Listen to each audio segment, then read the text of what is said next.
ಹೊಸ ವರ್ಷದ ಮೊದಲ ಹಬ್ಬ ಸಂಕ್ರಾಂತಿ. ಸಂಕ್ರಾಂತಿ ಹಬ್ಬಕ್ಕೆ ಉಳಿದಿರೋದು ಕೇವಲ 4 ದಿನ ಮಾತ್ರ.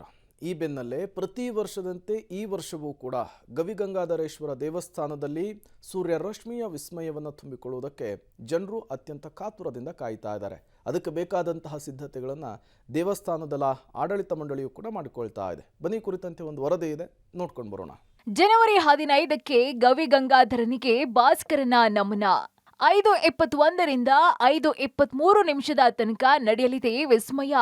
ಅಪರೂಪದ ಕ್ಷಣ ತುಂಬಿಕೊಳ್ಳೋದಿಕ್ಕೆ ಭಕ್ತಗಣ ಕಾತರ.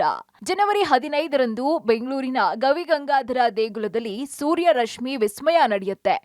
ಸಂಕ್ರಾಂತಿಯ ಶುಭ ದಿನ ದಕ್ಷಿಣಾಯಣದಿಂದ ಉತ್ತರಾಯಣಕ್ಕೆ ಪ್ರಯಾಣ ಬೆಳೆಸುವ ಭಾಸ್ಕರ ಗಂಗಾಧರನಿಗೆ ನೇಮಿಸುವ ಅಪರೂಪದ ಕ್ಷಣಕ್ಕೆ ಸಾಕ್ಷಿಯಾಗಲಿದೆ. ಅಂದಹಾಗೆ ಈ ಬಾರಿ ಜನವರಿ 15ರಂದು 5:21ದಿಂದ 5:23 ತನಕ ಈ ವಿಸ್ಮಯ ನಡೆಯಲಿದೆ ಅಂತ ಗವಿಗಂಗಾಧರ ಪ್ರಧಾನ ಅರ್ಚಕ ಸೋಮಸುಂದರ ದೀಕ್ಷಿತ್ ಹೇಳಿದ್ದಾರೆ. ಪ್ರತಿ ವರ್ಷ 14 ಸಂಕ್ರಾಂತಿ ನಡೀತಿತ್ತು.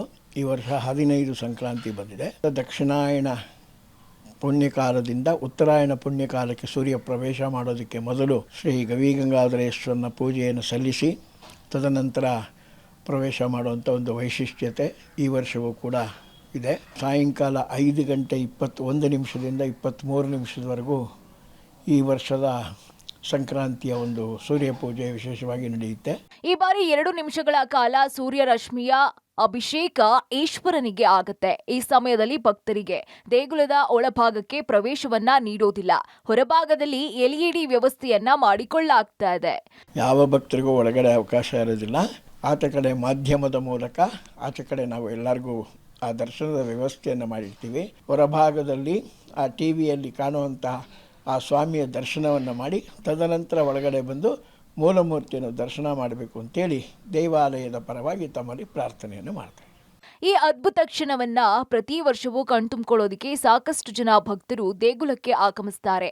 ಈ ಬಾರಿಯೂ ವಿಸ್ಮಯದ ಈ ಕ್ಷಣವನ್ನ ನೋಡೋದಿಕ್ಕೆ ಭಕ್ತವೃಂದ ಕಾತುರದಿಂದ ಕಾಯ್ತಾ ಇದೆ. ಪವಿತ್ರ ಪಬ್ಲಿಕ್ ಟಿವಿ, ಬೆಂಗಳೂರು.